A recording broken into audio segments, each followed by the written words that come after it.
Dans cette vidéo, je dois vous dire pourquoi il ne faut plus faire cette erreur lorsque vous voulez entamer des démarches pour venir étudier en Belgique.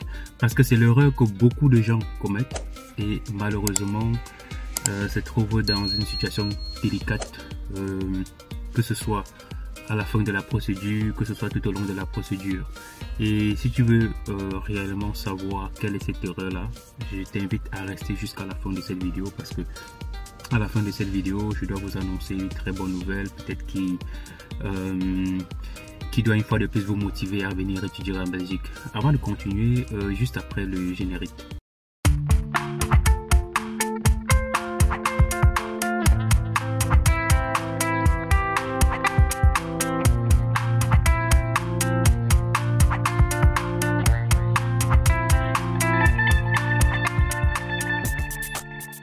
Bonjour à toi et bienvenue sur ma chaîne. Donc je m'appelle Jacques Takougan et ça fait bientôt 7 ans que j'accompagne ces étudiants là qui souhaitent venir étudier en Belgique. Si c'est la première fois que tu arrives sur ma chaîne et que tu n'es pas encore abonné, vraiment abonne-toi avant qu'on continue.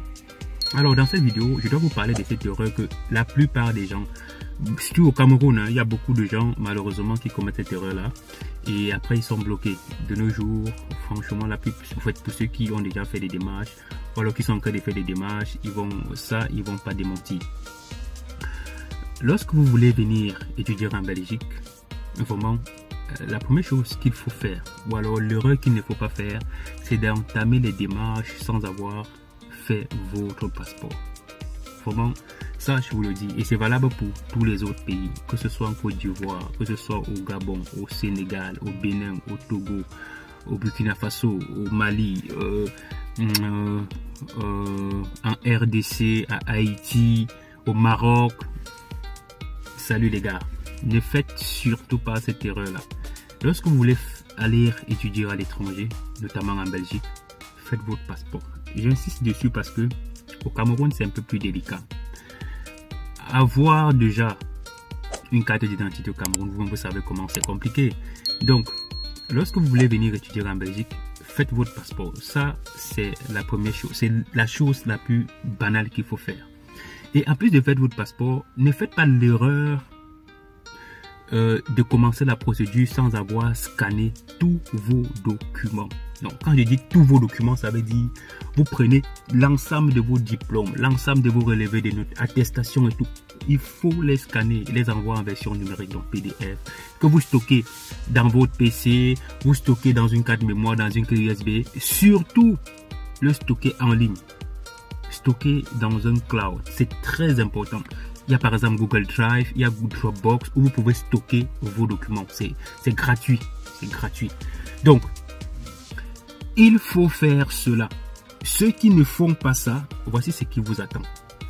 Si vous commencez la procédure sans faire ce que je viens de dire, vous allez probablement envoyer vos documents au service des équivalences et ce sont des originaux, donc l'acte de naissance original, le diplôme de bac original, relevé des notes originales, etc. Et une fois que ça arrive au service des équivalences actuellement, vraiment, il faut que je vous dise, parce que il y a presque tous les étudiants qui ont introduit des demandes d'équivalence savent comment on galère pour récupérer ces originaux là. Et si vous n'avez pas au préalable fait ce que j'ai dit, au moment de vouloir faire votre passeport, il faut l'acte de naissance original. Et en ce moment là, l'acte est encore au service des équivalences. Comment est-ce que tu fais? Oubliez de choco, comme on dit souvent. Voilà, ça c'est de l'argent en plus. Donc vous aurez gaspillé de l'argent que vous aurez dû économiser, peut-être pour faire autre chose dans la procédure. Il faut le faire. Donc, c'est pourquoi j'insiste qu'il faut faire le passeport au préalable.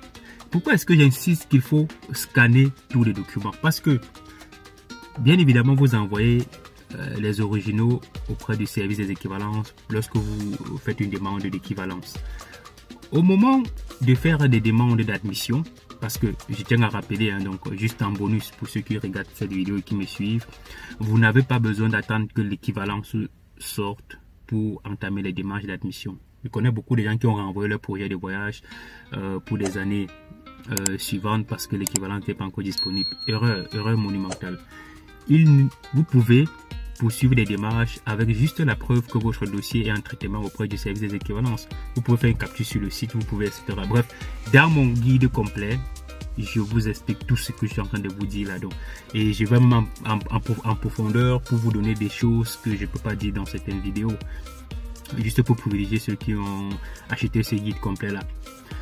Au moment de chercher des inscriptions en Belgique, ce qui se passe, c'est que si tu n'as pas scanné tes documents, comment est-ce que tu fais pour postuler? Puisqu'il faut tes documents. Le plus souvent, il est faux. Soit en PDF, lorsqu'on postule en ligne, il faut soumettre des fichiers PDF en ligne. Parfois, il faut juste des copies. Et en ce moment, qu'est-ce qu'il faut faire? Il faut tout simplement photocopier. Si vous avez en version PDF, vous allez les imprimer et les envoyer auprès de l'établissement où vous voulez candidater tout simplement. Et si vous ne l'avez pas fait, ça veut dire qu'au moment de faire des inscriptions, vous n'avez pas de documents. C'est assez compliqué. Donc, voilà votre projet de voyage qui s'arrête à ce niveau-là, quoi. Donc, voilà l'erreur. J'ai fini par donner 2 parce que au départ, j'ai juste voulu parler de passeport, mais je me suis rendu compte que si je ne parle pas des documents scannés, vraiment, je ne vous aurais pas donné la bonne information, ou pas la bonne information, l'information vraiment qui peut vous délivrer lorsque vous faites votre procédure. Donc, ces 2 choses-là, vraiment, ne faites plus cette erreur-là. Il ne faut plus faire cette erreur surtout. Donc, c'est ce que je tenais à dire dans cette vidéo. Et si tu as regardé cette vidéo jusqu'ici, je dois maintenant t'annoncer une bonne nouvelle qui va peut-être te booster. La Belgique, en ce moment, par ses ministres et tout, ils sont en train de vouloir uniformiser les prix de scolarité en Belgique. Donc, ils sont en discussion.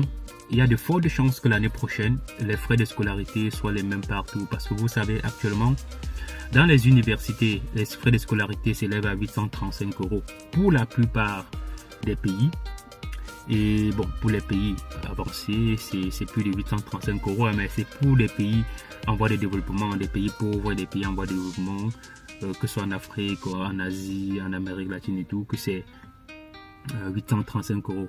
Dans les hautes écoles, ça va de 1000 € à 2000 € les frais de scolarité. Donc c'est pour cette raison que en Belgique, ils veulent uniformiser les prix. Donc ils veulent que les prix soient à 835 €. Même pour les écoles privées. Dans les écoles privées, c'est encore un peu plus cher. Donc dans les écoles privées, ça va jusqu'à 4000 €, 6000 € de frais de scolarité. Donc vous imaginez, la Belgique veut uniformiser les prix. Ils sont en train de voir, ils disent que c'est un peu discriminatoire. Et bref, la discussion est en train de se faire. Et on croise les doigts. On croise les doigts pour que cela soit possible parce que beaucoup de gens déjà ne s'en sortent pas avec le coût de vie qui est de plus en plus cher, le loyer. Je pense que ça serait quand même une bonne chose, non les gars? Alors n'hésitez pas à me dire en commentaire ce que vous en pensez. Et abonnez-vous, likez. On se dit à très bientôt pour notre vidéo.